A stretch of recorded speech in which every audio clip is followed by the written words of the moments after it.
평안하십시오. 샬롬 하시길 바랍니다. 옆에 있는 분들 한번 보실까요? 잘 나오시고 감사합니다. 하나님 말씀 같이 보겠습니다. 오늘 우리가 같이 읽을 말씀은 역대하 36장 21절, 22절, 23절 세 구절입니다. 우리 21절부터 23절은 참 중요한 말씀이니까 우리 같이 한번 읽겠습니다. 시작. 이에 토지가 황폐하여 땅이 안식년을 누림같이 안식하여 70년을 지냈으니 여호와께서 예레미야의 입으로 하신 말씀이 이루어졌더라. 바사의 고레스 왕 원년에 여호와께서 예레미야의 입으로 하신 말씀을 이루시려고 여호와께서 바사의 고레스 왕의 마음을 감동시키심에 그가 온 나라에 공포도 하고 조서도 내려 이르되 바사왕 고레스가 이같이 말하노니 하늘의 신 여호와께서 세상 만국을 내게 주셨고 나에게 명령하여 유다 예루살렘의 성전을 건축하라 하셨나니 너희 중에 그의 백성된 자는 다 올라갈지어다. 너희 하나님 여호와께서 함께 하시기를 원하노라 하였더라. 아멘. 하여튼 사람의 계획은 물론 최선을 다해서 하나님 앞에 순전한 마음으로 세우지만 그 계획은 항상 완벽한 게 아닌 것 같아요. 그거를 운행하시고 성취하시는 분은 하나님이세요. 그렇기 때문에 내 뜻대로, 그러니까 최선을 다해서 하지만 내 뜻대로 되지 않는다라고 당황스러운 건 어쩔 수 없는데 낙심할 일은 없는 것 같아요. 올해 2020년을 맞이하면서 이렇게 이런 일들 우리 초원교회 성도들하고 그 발달 과정에 따라 올해 우리가 해야 될 일들이 있었거든요. 근데 새해를 맞이하고 딱 준비하려고 하는 그 찰나에 그 순간에 아무도 예상하지 못했던 이 코로나 팬데믹이 왔죠. 당황했어요. 저도 뭔 일이고 이거. 그래서 한 번도 경험해 보지 못한 일이어서 당황했는데 여러분 진심으로 지금은 제가 별로 당황하지 않습니다. 왜냐하면 선하신 하나님을 신뢰하고 믿기 때문에 그렇습니다. 말씀 가운데 하나님의 이치를 깨닫고 그래서 지금도 주장하시는 하나님이 당신의 믿는 백성을 주장하시죠. 그리고 이 역사도 하나님께서 관여하시고 다스리시고 창세기 1장을 다시 읽는데 기록되진 않았지만 하나님의 천지 창조 사역 중에는 바이러스로도 있겠죠. 그리고 하나님께서 바이러스도 주장하시겠죠. 바이러스가 하나님의 주권 바깥에서 놀진 않겠죠. 그러므로 저는 하나님을 신뢰하기 때문에 우리가 하나님의 그 도 위에 걸어갈 때 우리를 사나 죽으나 우리를 부하게 하나 가난하게 하나 사망의 음침한 골짜기를 걸으나 시온의 대로를 걸으나 하나님께서 우리를 보호하시고 지키신다라고 하는 확신을 갖게 됐습니다. 그래서 순간 당황했지만 지금은 그렇게 당황스럽지 않고 기대를 하고 있습니다. 하나님께서 주장하시는 이 하나님의 계획서 속에서 어떤 일들이 벌어질지 그리고 어떤 역할을 맡기시고 어떤 일들을 열어가실지 사뭇 기대가 됩니다. 떨리는 마음으로. 우리가 계획을 세웠던 것 중에 하나가 더원 예배, 주일날이 하나의 그 세레머니, 예배드리고 끝나는 하나님께 시간에 세금을 내는 이런 문화에 대해서 좀 저항을 해야겠다. 그래서 억지로 할 것도 없고 또 바쁘게 사역에 중독돼서 다크서클 내려올 때까지 우리가 성도들을 괴롭히고 쥐어짤 필요도 없다 이 생각을 했죠. 어떤 목사님은 그런 말씀을 해요. 성도들을 생각할 틈을 주면 안 된대요. 계속 프로그램으로 막 돌려야 그래야 생각을 안 하고 생각을 안 하면서 죄 지을 생각도 안 하게 만든다. 일면은 맞는 것 같아요. 바쁘면 죄 지을 생각도 없겠죠. 근데 여러분 역사를 잘 고찰해 보십시오. 이 팬데믹 속에서도요 동성애자들은 모이고 춤은 추러 가고 술은 먹고요. 죄는요 바쁘다고 안 짓는 게 아니더라고요. 바쁘면 무슨 생각을 못하냐? 죄 지을 생각을 못하는 게 아니라 바른 생각을 못하는 거예요. 분주하니까. 그래서 처음에 제가 그 목사님 그 목회 경험을 들을 때 성도들 바쁘게 돌려야 돼. 응? 막 이렇게 할 때 그럴싸해 보였는데 참 위험한 주장이다 라는 생각이 들죠. 그래서 우리가 교회 사역을 할 때, 교회 생활을 할 때 나도 모르게 사역 중독되는 사람들이 굉장히 많아요. 여러분 자기 점검하셔야 됩니다. 저도 제 자신을 점검해야 돼요. 내 안에 기쁨이 없는가? 다크서클이 내려오고 오늘 오전에 나눴듯이 불평, 불만, 하나님에 대한 불신 이런 것들이 생기면 여러분 가차없이 스톱하셔야 돼요. 네, 정말 스톱하셔야 돼요. 그렇게 억지로 할 일이 하나도 없어요. 없어도 됩니다. 네, 불편하죠. 제가 이 팬데믹 속에서 불편하고 당황했다고 그랬잖아요. 불편하죠. 우리가 주일 어쩔 수 없이 이 방역 지침을 지키려고 하다 보니까 이건 선택의 여지가 아니지 않습니까? 그래서 예배를 한 시간 한 부를 늘렸어요. 여러분 오늘만 보셔서 알지만 거의 2부 예배 때 거의 다 앉았어요. 3부 예배 그래서 제가 나올 분들 별로 없는 줄 알았어. 근데 3부도 100여 명 가까이 나왔어요.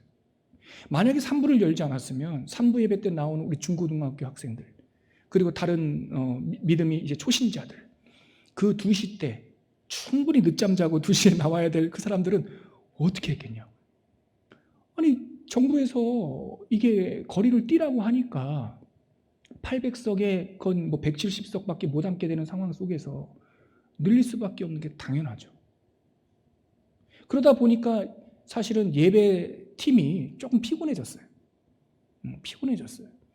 왜냐하면 하루에 2번만 섬기면 될 걸 방송실도 한 번 더 해야 돼. 우리 연주자들 또 인도자들 쉽지 않죠. 그래서 또 우리 성도들의 특징은 착하잖아요. 노 목사 앞에 와가지고 이렇게 하소연도 못하고 끙끙대는 소리를 제가 듣죠. 그러면서 이제 부메랑을 저한테 던지는 거예요. 부메랑을. 목사님 3부 예배는 언제까지 해요? 그러면서 그럼 저는 꼭 그렇게 얘기합니다. 선택의 여지가 없어. 같이 뛰어서 앉지 않게 되는 날, 그러니까 치료제가 나오는 날까지는 가야 돼. 우리 착한 청년들, 우리 성도들 마음을 제가 알죠. 피곤한 거예요. 피곤한 거. 그래서 예배라고 하는 본질보다 우리가 본질도 맞고 또 한 사람이라도 더 와서 예배를 드려야 된다라고 하는 장을 열어주는 건 맞고 근데 우리가 피곤한 것도 맞아. 그럼 어떻게 하면 됩니까? 줄이면 돼요. 5명씩 찬양했으면 3명씩 하면 돼요. 드러머가 1명밖에 없어서 3부까지 어떻게 한 사람이 1부, 2부, 3부 다 합니까? 그건 완전 노동이죠, 노동. 오늘 우리가 안식에 대해서 얘기하려고 제가 서로를 이렇게 우리 이야기를 하는 거예요. 어떻게 이렇게 해요? 1명밖에 없으면 1번만 해. 2번은 드럼 없이 해도 돼요. 그렇지 않습니까?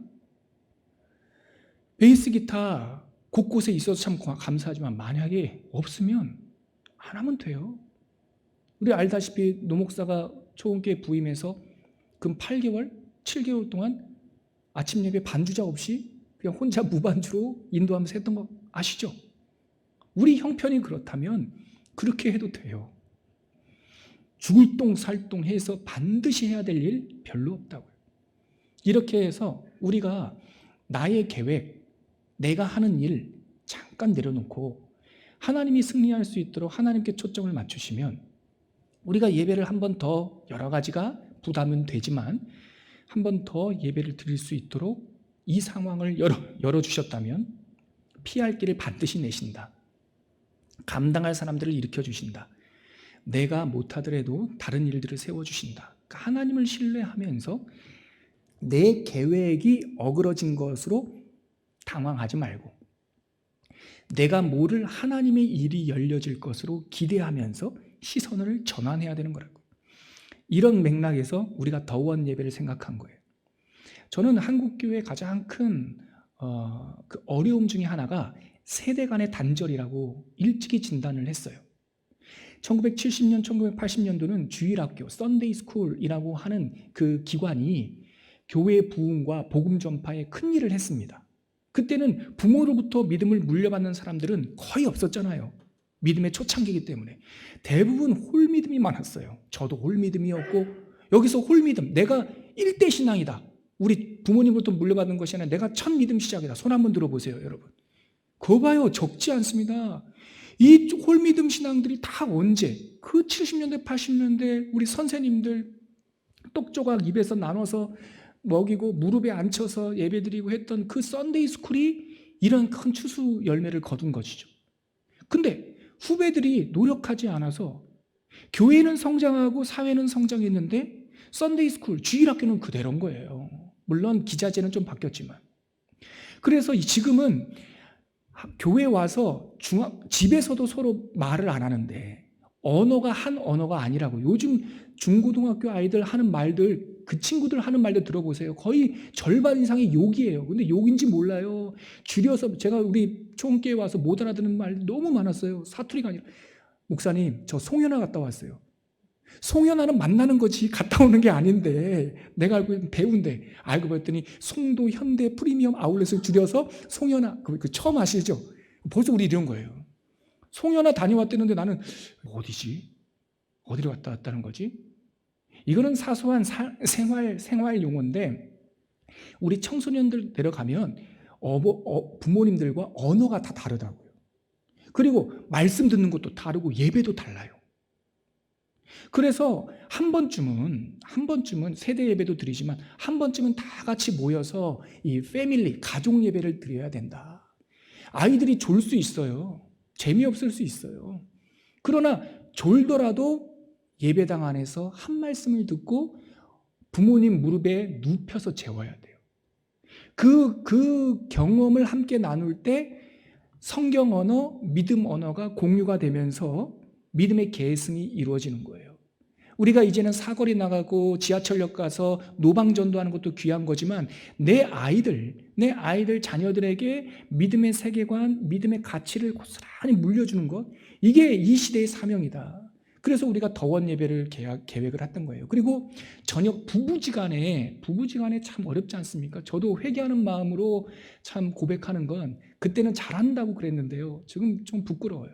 제가 수영록교회에서 목회할 때는요, 일주일에 21번 식사 시간이 있잖아요. 3, 7에 20일. 일주일 7일이면 아침, 저녁, 점심, 저녁 21번의 식사 시간이 있는 거 아닙니까? 누구에게나? 제가 일주일에 2번 우리 아내랑 같이 먹으면 많이 먹는 거였어요.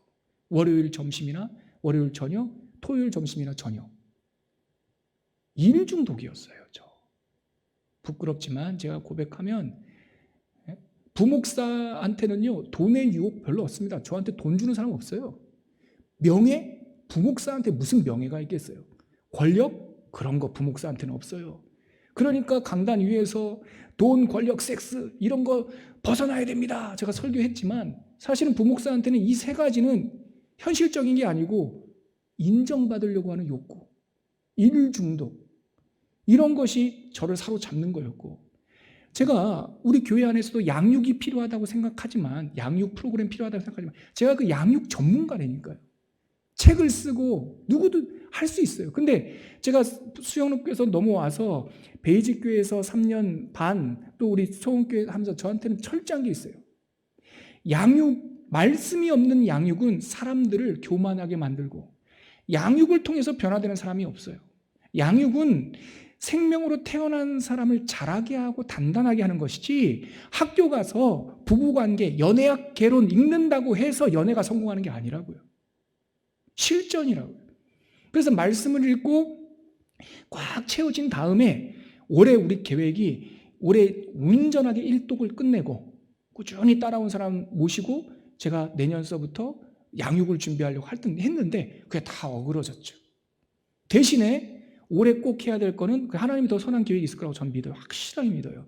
여러분, 그래서 올해 해야 될 것은 뭐였냐면 더원 예배를 통해서 이 갈라진 부부와의 관계, 일주일에 한 번도 마주해서 밥 먹을 수 없는 이 가정들을 주일 저녁에 식탁을 회복해야 되겠다.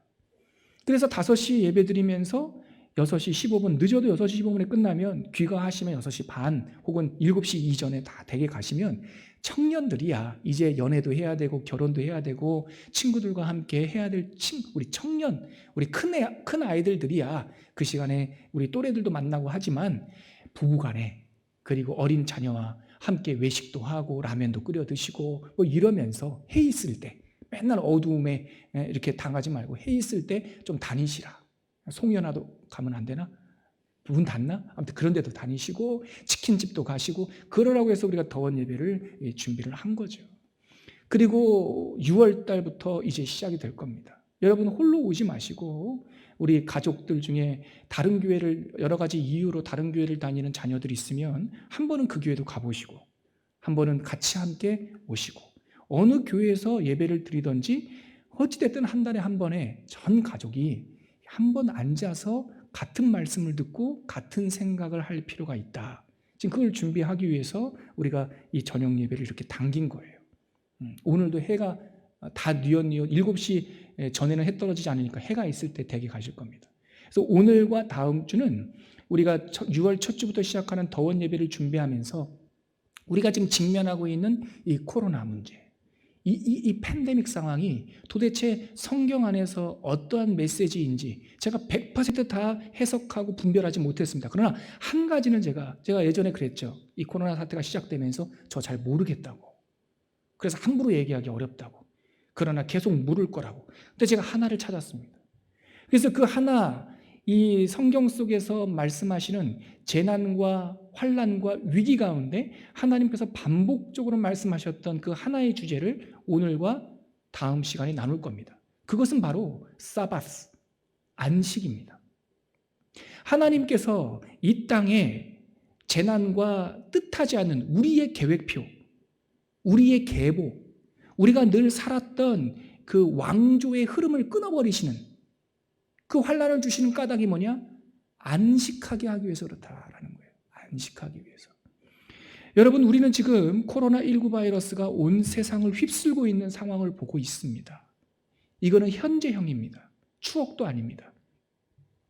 오늘 말씀을 제가 일부러 녹화하라고 그랬어요. 지난 다음에 올리든지 다시 보든지. 오늘 말씀을 기록할 거예요. 다음 주 것까지.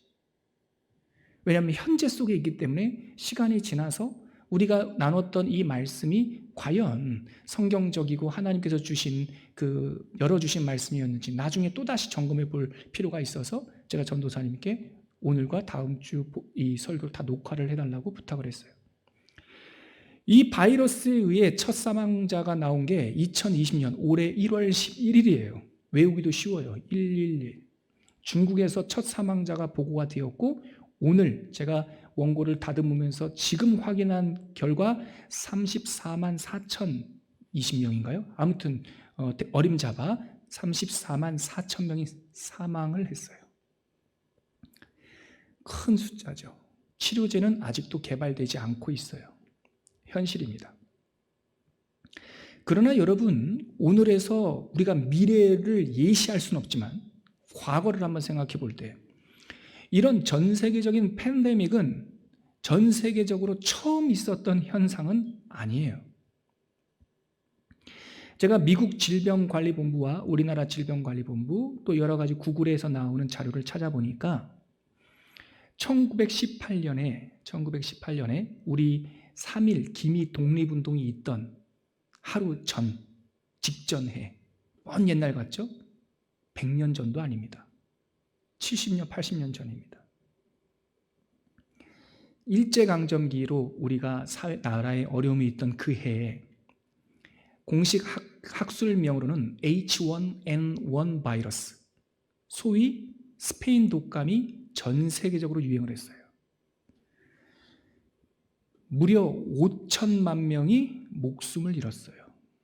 5천 명이 아니고 5천만 명. 피부에 와닿지 않죠?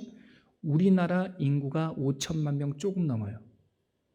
H1N1 독감 바이러스 하나로 대한민국 전체 인구가 사망한 거예요. 지금 코로나19 바이러스로 제일 크게 타격을 입은 나라가 미국이죠. 미국 통계가 나와요. 우리나라 통계는 없습니다. 그때 한성신보라든가 이렇게 나온 기사는 있어요. 근데 통계는 내지 않았고 한국에서도 상당수가 돌아가셨어요. 그 독감 때문에. 근데 미국 통계가 있는데 그때 이 스페인 독감 H1N1 바이러스 때문에 미국에서만 50만 명이 죽었어요. 우리나라 기준으로 따지면 거대 중소형 도시 하나의 전체 인구가 사망한 거랑 똑같은 거예요. 당시 제가 신문 기사들을 찾아보니까 이런 기사가 있어요. 아침에 이 감기 증상을 느끼고 출근한 사람이 그날 저녁 세상을 떠났다. 아주 급하고 독한 바이러스였어요. 그리고 신문에는 현관에서 주검을 수거해서 증기삽, 그때는 포크레인이 없을 때고 이 포크레인 역할하는 증기기관으로 파는 거죠. 증기삽으로 땅을 판 무덤에 곧바로 실려갔다. 이게 미국 신문기사에 있어요. 한 남자는, 제가 이 기사 보고 깜짝 놀랐어요. 한 남자는 마스크를 쓰지 않았다는 이유로 총에 맞아 죽은 사람이 있었어요. 1918년에. 학교들은 문을 닫았고, 그 다음에 제가 눈에 들어온 거, 신문기사에 미국에 있는 목사님들은 아마겟돈, 종말론 설교를 하시기 시작했대요. 세상이 다 끝난 줄 알고. 얼마나 당황스러우셨겠습니까? 물론 이런 과거의 선례가 오늘의 팬데믹을 겪고 있는 우리들에게 어떤 위로도 주지 않아요. 아무리 50만 명이 죽고 5천만 명이 죽었다 해도 내 가까이에 있는 내 아들의 친구가 이 바이러스, 코로나19 바이러스에 걸려서 병원에 입원했다는 것만큼 더 크게 느껴지지 않아요. 멀리 있는 어떤 사람의 죽음보다 내 손톱 밑에 찔린 가시가 더 아픈 법이거든요. 그래서 제가 1918년에 이런 일들이 있었으니 우리는 위로를 삼아야 된다라고 하는 말씀을 드리는 것이 아니라, 이 상황 속에서 우리가 알 수 있는 분명한 교훈 가운데 하나는 스페인 독감 H1N1 바이러스 이후에 세상이 결코 끝장나지 않았다는 거예요. 수많은 목사님들이 아마겟돈 전쟁을 얘기하고 마치 종말론을 온 것처럼, 제가 그러고 보니까 1918년이 뭐냐면 미국에서 여기 제치를 안 시켜 시한부 종말론, 스코필드 주석을 비롯해서 시한부 종말론이 유행했던 그때입니다. 많은 사람들이 세상이 끝날 줄 알았어요. 지금 우리가 뉴스에서 보듯이 코로나 이후에 포스트 코로나는 다시 원상태로 돌아갈 수 없을 거다라고 많은 사람들이, 학자들이 얘기해요. 누가 합니까? 가보지도 않았는데. 미래를 예측하는 것이 아니라 분명한 것은 세상 세계적으로 지금 인구 비례로 보면 이 5천만 명보다 곱하기 4 해야 돼요. 인구 비례를 보면. 그 당시 인구는 지금보다 훨씬 작았으니까. 그러나 순전히 숫자만 보더라도 5천만 명 이상 죽었던 이 바이러스 이후에 세상이 다 끝날 줄 알았는데 안 끝났다라는 거예요. 이것이 우리에게 주는 시사점이 커요. 그리고 백신이 언제 나올까, 치료제가 언제 나올까 지금 불안불안하시죠? 우리는 5천만 명이 죽었던 스페인 독감, 물론 간헐적으로 다시 한번 대유행이, 조그마한 유행, 국지적 유행이 일어났지만 결국 하나님의 사람들, 이 땅에 하나님의 형상대로 창조된 우리들은 답을 찾았다는 거예요. 그래서 이제는 더 이상 스페인 독감 때문에 죽는 사람은 없습니다. 성경적으로 보면 세계적인 대재앙은, 이 문장을 기억하십시오, 하나님의 경고이지 심판이나 운명이나 재앙은 아니다. 우리가 하나님으로부터 경고를 받고 귓정을 울릴 정도의 큰 나팔 소리를 듣고 하나님께서 이스라엘 백성을 회초리를 치듯이 우리에게 따끔한 회초리를 치실 때 우리는 그것이 너무나 크게 느껴지지만, 그럴 때일수록 우리는 우리가 뒤로 물러가 멸망할 자라들이 아니라 하나님의 택함을 받았다고 하는 믿음의 반석 위에 굳건히 서야 된다는 겁니다. 그럼에도 불구하고 이 상황 속에서 우리가 분명히 깨닫는 사실은 이 세상이 단단하지 않다는 거예요. 다 죽지 않을 것이고 결국은 답을 찾을 것이고 결국은 하나님께서 우리를 죽으나 사나 보존하신다는 것을 우리 믿지만, 그럼에도 불구하고 우리가 이 환난 가운데 깨달아야 될 하나는 이 세상이 결코 과학이나 의학이나 온갖 기술로 구축한 우리가 살고 있는 이 세상이 견고하지 않다라는 것, 이것은 우리가 분명히 알게 됐어요. 세상 사람들은 유토피아를 만들 수 있을 거라고 선전했어요. 과학이 선전하고 의학이 선전하고 평균 수명 120년, 200년, 이제는 이 세포 복제와 자기 복제를 통해서 장기도 갈아 끼울 수 있고, 이세돌 구단은 인간만이 할 수 있다라고 하는 바둑에서 AI한테 판판이 깨지고, 그러면서 마치 인간성은 말살된 인간의 과학과 의학 기술과 이런 것으로 완전하게 만들 유토피아가 있다라고 광고한 게 2019년 작년입니다. 전기자동차가 나오고 화성 그 뭡니까? 테슬라인가요? 거기서는 화성에 사람을 관광으로 보낸다고 그러고 지금 달로 우주 여행 가는 거는 이미 2억씩 3억씩 모아가지고 달로 가는 우주 여행객들을 모집하던 해가 작년입니다. 그래서 온갖 나라마다 스트롱맨 강한 대통령들이 등장하면서 힘이면 다고 미국이라는 나라가 세계의 경찰로서 크리스찬의 가치, 도덕의 가치, 자본주의의 가치, 자유주의의 가치를 부르셨지만 언제부턴가 그 나라가 깡패 역할을 하고 다니고 있어요.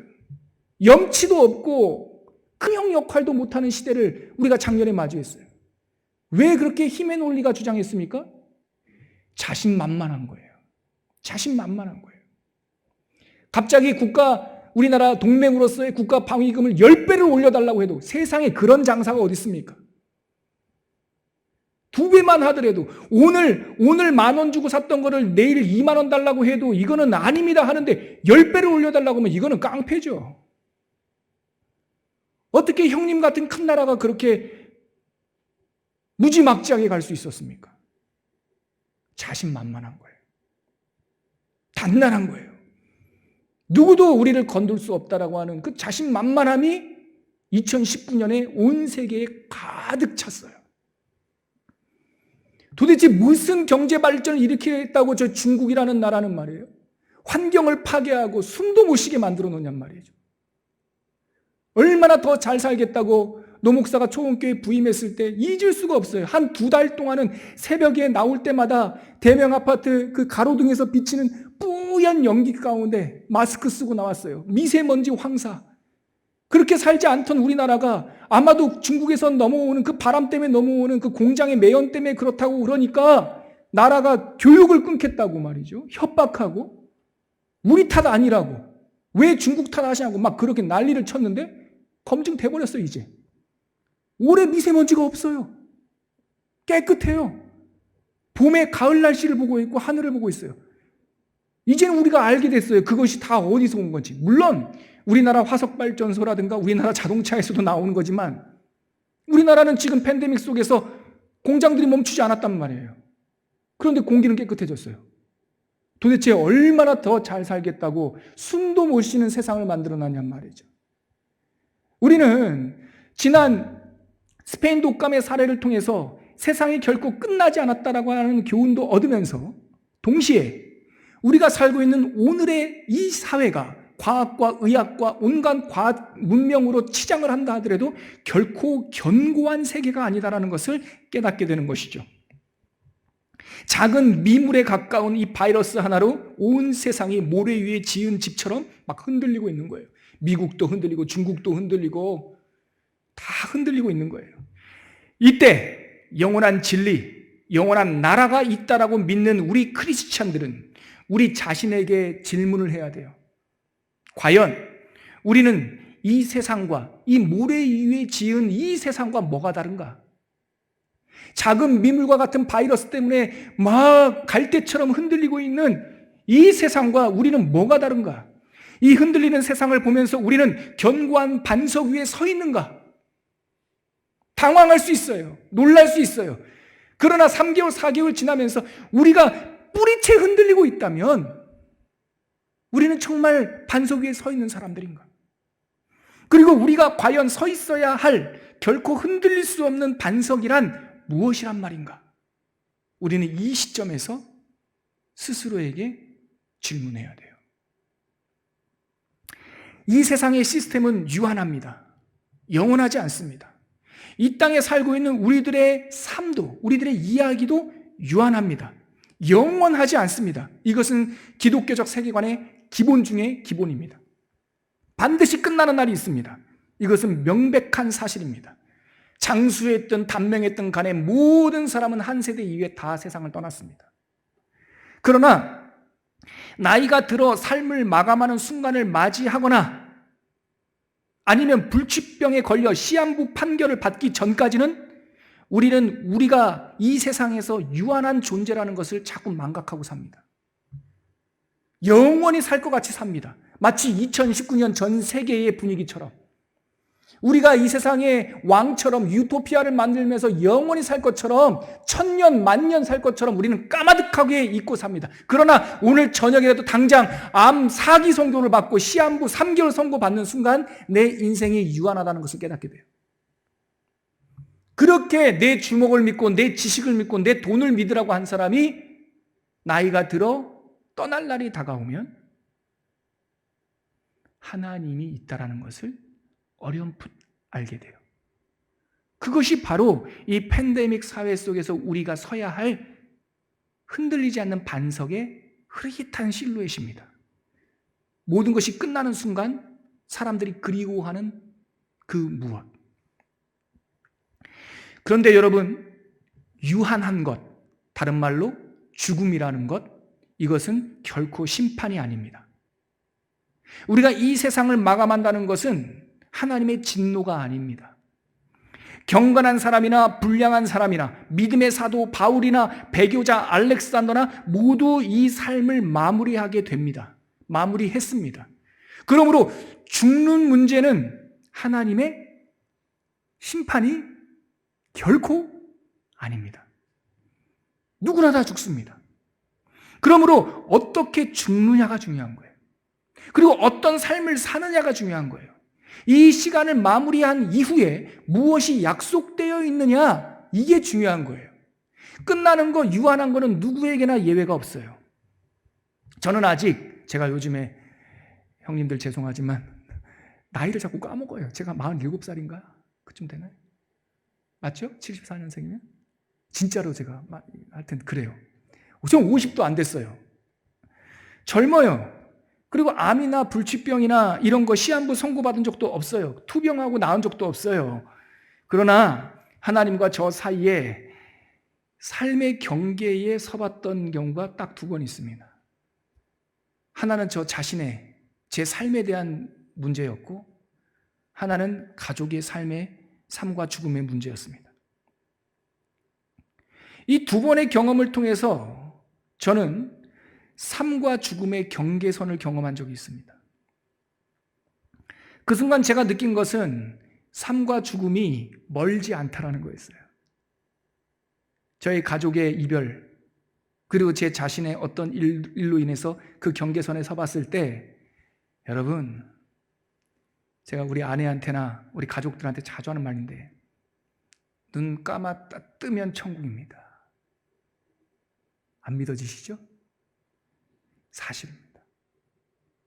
영생과 현실의 삶 속에 어떤 것도 그 찰나적 순간도 개입할 수 없는 중간지대는 없습니다. 장로님 안녕히 계세요. 저 먼저 갑니다. 천국입니다.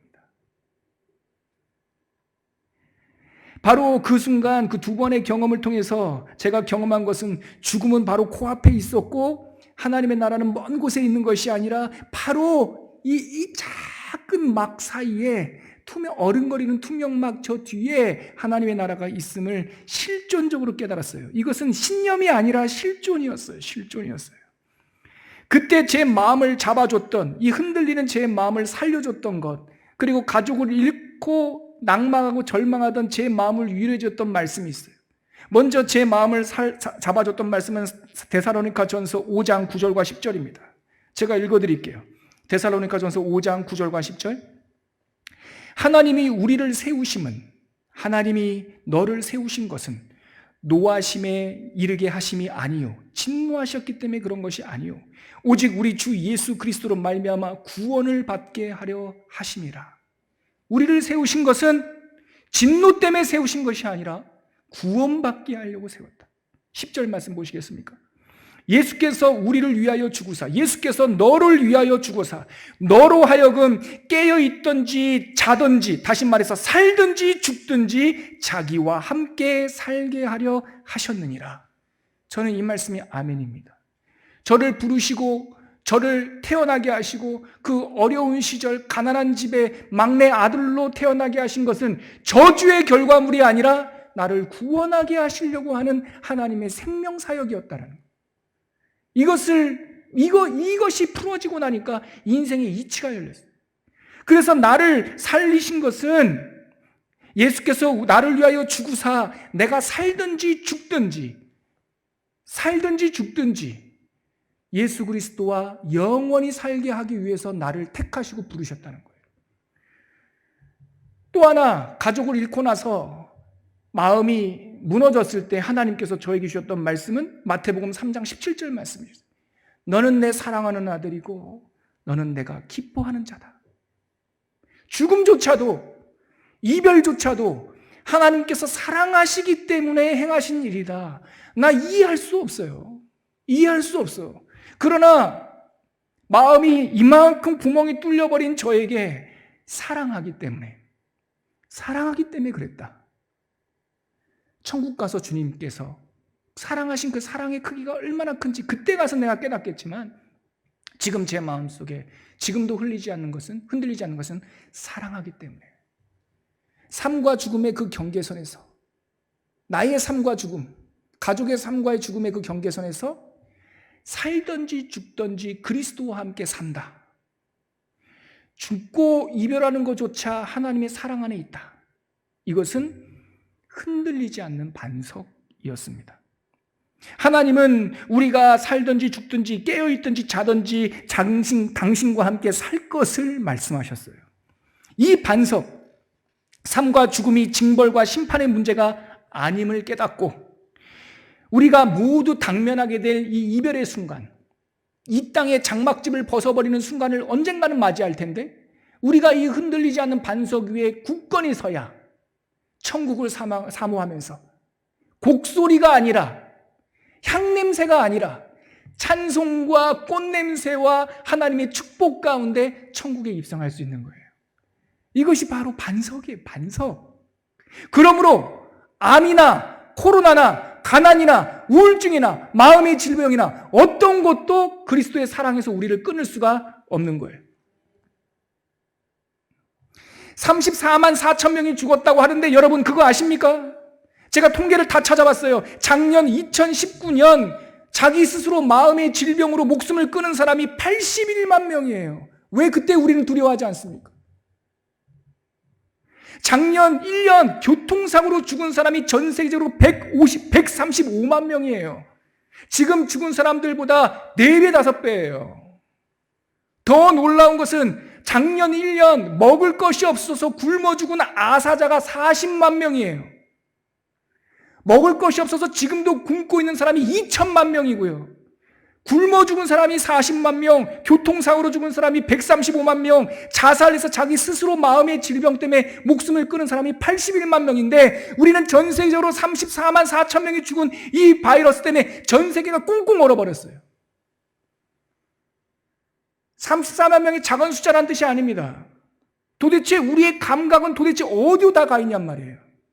무엇이 우리를 두렵게 하고 우리의 기초서부터 완전히 흔들어 버리냔 말이에요. 그래서 두렵고 떨린 마음까지는 오케이. 그런데 이 코로나 바이러스 때문에 하나님도 까먹어버리고 반석도 까먹어버리고 영원한 소망과 천국에 대한 믿음도 다 까먹어버렸어요. 그래서 두려워 떨고 있는 천국에 대해서 모르는 사람들의 아우성 속에 교회는 한마디도 해줄 수가 없는 거예요. 왜냐하면 우리는 병에 걸리고 병으로 인하여 예를 들어서 삶을 끝난다라고 하는, 제가 일부러 암 사망자 통계는 안 넣었어요. 너무나 많을 것 같아서. 우리가 전쟁 중에도 반석 위에 섰고, 굶어 죽는 보릿고개를 넘어서면서도 반석 위에 섰고, 스페인 독감에서도 반석 위에 섰고, 여러 가지 마음의 질병과 암, 투병 중에서도 반석 위에 섰는데, 왜 그 미물과 같은 바이러스 앞에서 방역 지침을 따르는 건 다른 문제인데 우리의 마음의 반석들이 다 흔들려 버리냔 말이에요. 그러면 이 세상에 어떻게 더 이상 희망이 있냐고요. 우리가 두렵고 떨고 우리가 움츠려 있는 동안에 여러분 보십시오. 끔찍한 현대사회의 도덕적 현실들을 하나님께서 그림으로 싹 보여주셨어요. 어떻게 그렇게 핀셋으로 찍어내도 그렇게 찍어낼 수가 있습니까? 이단들이 창궐해가지고 그러지 않나? 성 정체성이 뭐요, 그게? 그렇게 다 조심조심하고 있는 세상 가운데 그 춤을 춰야 됩니까, 그렇게? 가서 부비부비를 해야 돼요? 죽고 사는 문제입니까? 영적인 것을 다뤄야 되는 우리들이 다 움츠려 있을 때 이 세상 속에서는 온갖 것들은 정상적으로 쾌락은 돌아갔어요. 큰일 나는데 이거 어떡하노? 이거 어떡하노? 여러분, 정신 차려야 돼. 세상 사람들 술집에 들어가서 자기의 길을 가는 사람들 엉덩이를 치면서 내쫓을 일이 아니라 우리가 정신을 똑바로 차려야 돼요. 저는 그런 생각합니다. 교회가 제일 안전해 지금. 확진자가 갔는데 1000명을 검색했는데 1명도 안 나왔어. 왜요? 이제는 어쩔 수 없어요. 정부나 언론이나 교회가 방역 지침을 철저히 따랐다는 거예요. 우리가 코로나를 무시해서는 안 됩니다. 사람들이 많이 모여있는 곳, 마스크 벗고 타닥타닥 붙고 있는 곳 가시면 안 됩니다. 이렇게 소극적 방어를 떠나서 이때야말로 진짜 경건이 뭔지 보여줘야 되는 거예요. 여러분, 예수 믿는 사람들은 그런데 안 가요. 그런데 호기심이라든지 그런데 가지 마요. 우리 청소년들한테 내가 미안하지만 노래방이 잘못됐다는 게 아니라 노래방 갈 수 있죠. 그러나 예수 믿는 영원한 반석 위에 서 있는 사람들은 이 세태에 참을 수 있어요. 인내할 수 있다고요. 그거 못해서 죽지 않는다고요. 우리들은. 세상 사람들은 제가 관두고 참다운 믿음이 들어가 있는 우리 자녀들은 PC방이 나쁜 겁니까? 안 나빠요. 안 나빠. 그러나 참을 수 있는 힘이 우리한테 있다고요. 사랑하기 때문에. 견뎌낼 수 있는 힘이 있고 절제할 수 있는 힘이 있다고요. 왜냐하면 굳건한 반석 위에 서기 때문에. 여러분, 오늘 말씀에 귀를 기울이십시오. 오늘 우리가 읽었던 역대하에 보면 한마디로 이 말씀입니다. 21절 다시 한번 보십시오. 역대하 30절 21절. 이에 토지가 황폐하여, 이게 뭡니까? 남왕국 유다와 북왕국 이스라엘이 바벨론과 아수르에 의해서 황폐하게 폐허가 됐다는 얘기예요.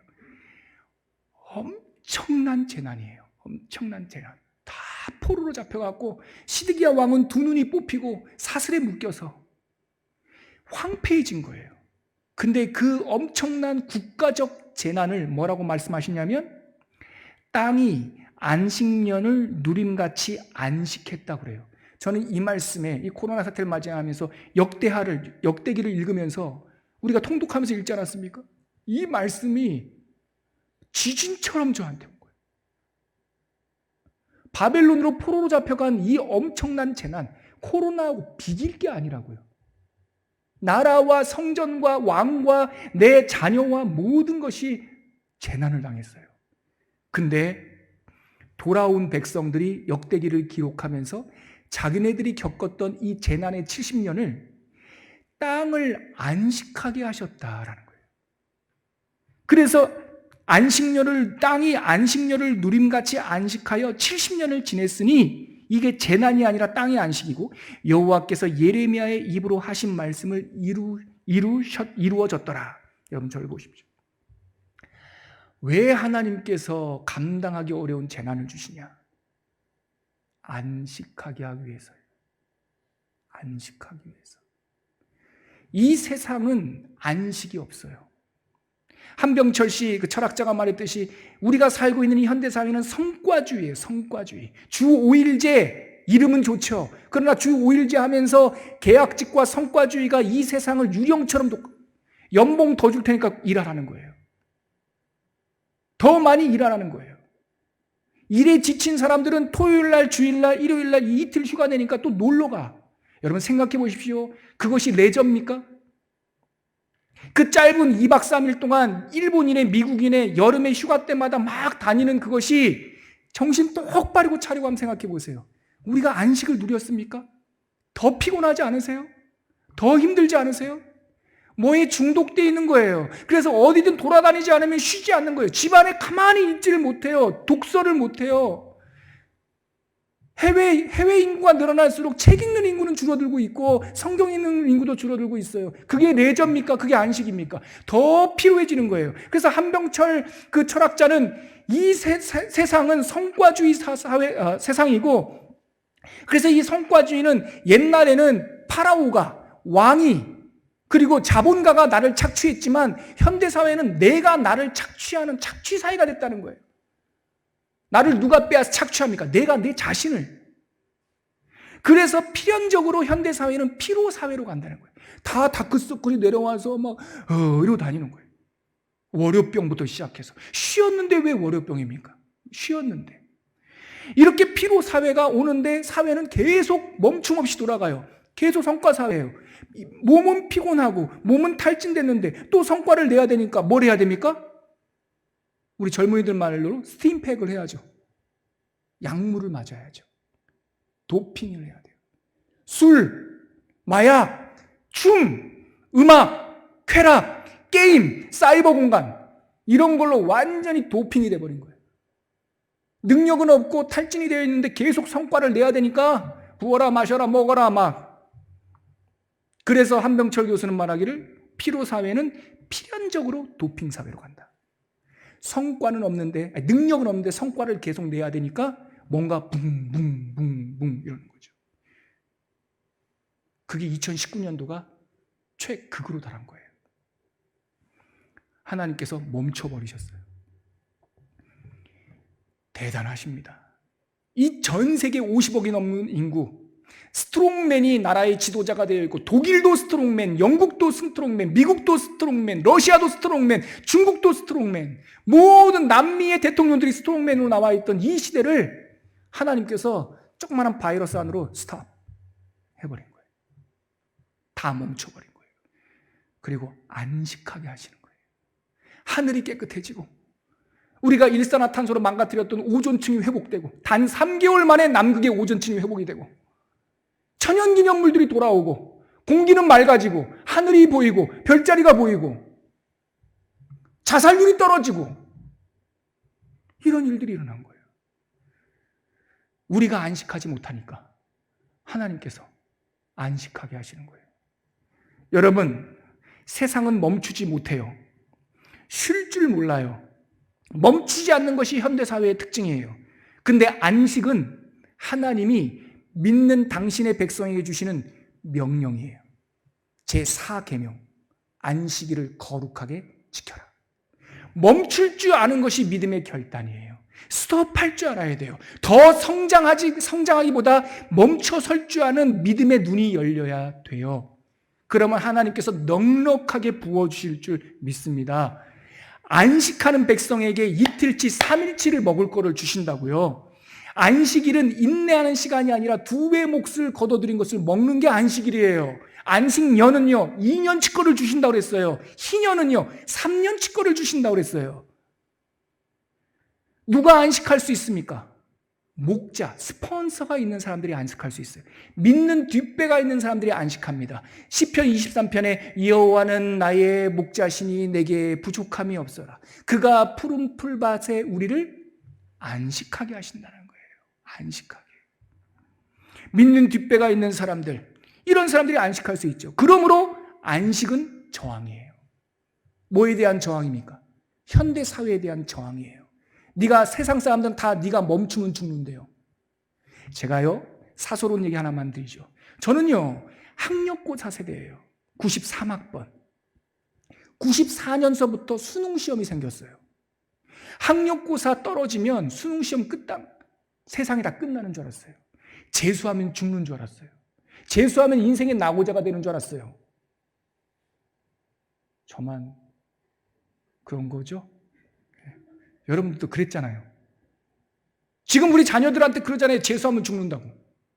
근데요, 이제 마음 중반을 훌쩍 넘고 보니까 1년 친구 사이다? 아무것도 아니야. 1년 늦게 간다고 뒤지는 것도 아니고 1년 빨리 간다고 선두에 서는 것도 아니에요.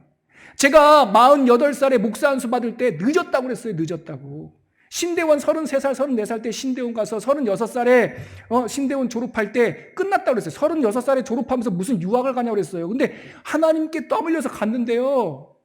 안 늦었어.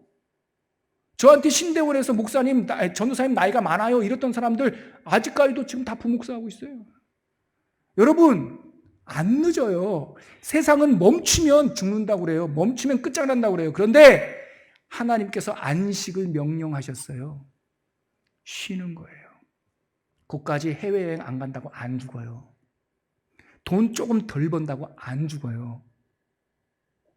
저항하셔야 돼요. 아무도 아멘을 안 하니까 이걸 어떻게 할 수가 없네. 아니, 제 말이 틀려요? 저항하셔야 돼요. 아멘? 저항하셔야 돼. 저항이 아니라 이제 하나님께서 이렇게 직면하게 하셨으니까 지금 어떻게 해야 돼요? 누리셔야 돼. 좀 천천히 가셔야 돼. 하나님께서 토요일 날, 그러니까 안식 전날 갑절을 주실 거예요. 2배를 주실 거예요. 3배를 주실 거예요. 하나님께서 흔들어 넘치도록 너희를 먹이시나 안 먹이시나 좀 시험해 보자고요. 우리 딱 코로나 터졌을 때 헌금 걱정 많이 했어요. 잘난 건 없지만 죽기 살기 마음으로 안 돌리기로 뜻을 정했어요. 우리는 헌금함도 없어요. 근데 저 파란색 아크릴판 저 2만 원짜리 사다가 2, 3만 원짜리 사다가 한 땀 한 땀 파란색으로 붙여서 하나님께서 먹이신다. 예? 없으면 말하지. 없을까 봐 광고 안 한다. 여러분, 작은 것 같지만 이런 게 믿음의 실천 아닐까요? 우리가 큰 믿음은 아니지만 멈추게 하셨으면 이 정도 우리가 완악하게 하다가 하나님께서 이렇게까지 멈추게 하셨으면 좀 이제 안식을 누려야 되지 않겠습니까? 하나님께서 저항하라고 말씀하시는 거예요. 또 누가 안식할 수 있습니까? 여러분, 강한 자가 안식할 수 있어요. 정글에 가보세요. 배 깔고 자는 동물은 사자밖에 없어요. 잡혀먹을 조그만한 짐승들은 1시간도 안식이 없어요. 자면서도 사주경계하고요. 자면서도 깨어있는 것처럼 흉내내면서 자는 게 정글이에요. 근데 정글에서 참답게 배 두들기면서 딱 배 깔고 자는 거는 사자만 해요. 하나님께서 우리에게 안식을 명하시는 까닭이 뭡니까? 사자니까. 어떤 것도 우리를 침노할 수 없으니까. 그래서 우리 보고 안식하라는 거예요. 내가 너를 지켜준다는 거예요. 내가 네 살림살이를 지키고 내가 네 쌀떡을 지키고 내가 네 자녀를 지킨다는 거예요. 자녀들 공부하라고 맺히면서 막 학원 서너 개 돌리지 말고 자녀들에게도 안식을 좀 주세요. 놀게 좀 하세요. 안 죽어요, 안 죽어. 우리끼리 하는 말이지만 우리가 뭐 공부 잘해가지고 이만큼 잘 삽니까? 다 우리 뭐 한 15등 했지. 근데 우리는 못했으면서 왜 자녀들한테는 착 15등 하셨죠? 왜 자녀들은 자꾸 1등 하라고 합니까? 왜 애들이 안식이 없잖아요. 이럴 때 쉬게 좀 해주세요. 편안하게. 누가 안식할 수 있다고요? 강한 자가 안식할 수 있다고요. 강한 자. 또 안식은 뭡니까? 새롭게 시작하는 회복의 서론이에요. 희년을 지내면 그 안식이죠. 3년을 쉬는 거예요. 49년, 50년, 51년까지 소출이 없어요. 근데 희년 안식 50번째 그 년이 7번 안식년이 끝나는 희년이 딱 끝나면 모든 것을 새롭게 하는 리셋이에요. 저는 이 코로나 사태 이후로 하나님께 소망하기를 이 코로나가 교회의 재난이 아니라 교회에 묵었던 때들을 싹 베끼고 새롭게 되는 해가 되기를 참으로 소망하고, 우리가 계획했던 건 아니지만 우리 하나님의 섭리는 기가 막혀요. 기가 막혀요. 제가 코로나 이 팬데믹이 시작하기 전에 우리 어린아이들이 이 눅눅한 이제 7년 정도 써서 낡았거든요. 그래서 우리 키즈 튜브 교육관을 깨끗하게 해줘야겠다 생각했어요. 한 1,000만 원 조금 더 들었어요. 한 그 정도. 이게 코로나 있기 전에 계획한 거예요. 딱 시작하면서 코로나 락다운이 된 거죠. 처음에는요, 당황해서 하나님 헌금도 안 들어올 텐데 1,000만 원씩이나 써서 제가 아유 어떡합니까? 제가 지나면서 알게 됐어요. 새롭게 하시는 우리를 얼마나 사랑하시는지, 이 터널 속에 껌껌했던 복도도 햇빛이 들어오게 바꿔주시고, 깨끗하게 아이들 예배처소도 깨끗하게 바꿔주시고, 우리 예배 준비실도 바꿔주시고, 화장실에 덩거덩거했던 이게 얼룩졌던 이 7년 쓰면 이렇게 망가져요. 황금을 갖다 넣어도 망가져. 그 유리창 싹 바꾸게 해주시고, 청소하게 하시고, 저기 뒤에 얼룩졌던 카페트도 갈고. 우리 교회는 우리 장로님부터 시작해서 모든 중직자들이 9주 동안 쉬질 않았어요. 없던 홈페이지도 만들고. 이 조금 일은 했지만 제가 드는 소망은 뭐냐면, 이 코로나 사태가 우리 초은교회가 그동안 하지 못했던 것들을 새롭게 하시는 거구나. 자연스럽게 일부 예배가 확 살아난 거 아세요? 아세요, 여러분? 아까도 말씀드렸지만 헌금함, 그토록 우리가 계획했던 헌금함이 지금 제작에 들어갔어요. 그 사람들이 좀 잘 만들겠다고 8월 달까지 시간 달래. 우리는 뭐 당황하지 않으니까 하시라고 천천히 하는 거예요. 저는 이 은혜가 우리들의 성도님들의 삶 각자에게도 임하길 바랍니다. 고통스럽죠. 당황스럽죠. 어렵죠. 성도님들 9주 동안 못 뵈니까 힘들더라고요. 힘든 건 힘든 거지만 하나님께서 이 3년, 4년, 안식일을 통해서 우리를 새롭게 해주실 겁니다. 보라, 새 것이 되었도다. 그 큰 은혜가 우리들에게 있기를 바랍니다. 끝으로 이렇게까지 사인을 주시는데 안식하지 않는다면 하나님께서 강제적으로 안식하게 하신다. 그러므로 우리한테는 이게 기회다. 심판과 재난이 아니라 하나님의 경고로 들어야 된다. 이 상황 속에서 하나님께서 신천지를 들추시고 음란을 들추시고 이 끔찍한 도덕적 현실을 그림으로 싹 보여주시는데 이 형편 속에서도 우리 성도들이 안식할 수 없다면, 새롭게 시작할 수 없다면, 백투 베이직 할 수 없다면 엄중하게 들으십시오. 하나님께서 강제적으로 문 닫게 하시는 경우가 있다. 강제적으로 멈추게 하신다. 어느 길에 서시겠습니까? 저는 하나님과 더불어 안식하는 길에 설랍니다. 그래서 비본질적인 거 싹 내려놓고 군더더기 버려버리고 더러운 것 청소하고 정갈하게 다시 가계부를 쓰며 다시 시간 조절을 하고 게으름에 내 자신을 내놓지 않고 한 집에서 부르나 두 집에서 부르나 성실하게 가가호. 우리 예수님도 목수였잖아요. 목공 샵이 있었던 게 아니에요. 성도 여러분, 예수님은 예수 우리 집에 와서 창문 좀 고쳐줘. 그러면 집집마다 다니면서 이렇게 못질하고 우리 집 식탁이 부러졌어. 그러면 그 집에 가가지고 방문하면서 고쳐주는 분이 예수님이었어요. 이 어려운 시절에 일거리가 줄어들고 나를 부르고 나를 찾는 사람들이 줄어들 때 이때 한 사람에 집중해야 될 때 이때 최선을 다하고 통독반 섬김이들 이때 대여섯 명 있는 우리 초원교회 500명 400명을 보지 말고 우리 통독반에 있는 그 6명 7명 그 성도들에게 집중을 하셔야 돼요. 그래서 마음을 쏟아서 백투 베이직 하면 하나님께서 우리를 온전하게 회복하실 줄 믿습니다. 안식은 저항이다. 두 번째 시간은 다음 주에 하도록 하겠습니다. 함께 기도하시죠. 이 시간에 기도할 때 우리가 많은 이야기들을 나눴는데 첫째, 반석으로 나와라. 이 흔들리는 요동하는 시대 속에서 흔들리지 않는 반석 위에 서라. 그리고 너희들의 삶의 현장을 안식하게 하라. 안식은 하나님의 명령이다. 우리 안에 예수가 있기 때문에 안식할 수 있다. 우리는 강한 자이기 때문에 안식할 수 있다. 안식을 통하여 우리를 회복하실 것이다. 어떤 말씀이 되든 한 말씀 딱 붙잡고 이 시간에 그 말씀이 내 것 되게 해달라고 함께 기도하도록 하겠습니다. 같이 기도하겠습니다. 하나님, 그렇습니다. 안식은 회복의 서론입니다. 안식한 후에 반드시 회복의 시간이 찾아오는 줄 믿습니다.